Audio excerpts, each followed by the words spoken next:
शहबाज गिल को pitch dark में रखा गया, छितर से पिटाई की गई। ये बात खुद शहबाज गिल ने बताई। पीटीआई रहनुमा फवाद चौधरी का रद्द अमल। बोले पीटीआई रहनुमा पर तशद्दुद नहीं हुआ तो उनसे मिलने क्यों नहीं दिया जा रहा।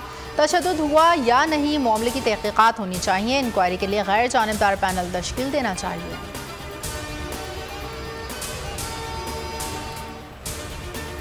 शहबाज गिल को पिच डार्क में रखा गया, छितर से पिटाई की गई। ये बात खुद शहबाज गिल ने बताई। पीटीआई रहनुमा फवाद चौधरी का रद्द अमल। बोले पीटीआई रहनुमा पर तशद्दुद नहीं हुआ तो उनसे मिलने क्यों नहीं दिया जा रहा। तशद्दुद हुआ या नहीं, मामले की तहकीकात होनी चाहिए। इंक्वायरी के लिए गैर जानिबदार पैनल तश्कील देना चाहिए। मैं हूं जैस्मीन मंजूर और आप मुझे देखेंगे सिर्फ बोल पर।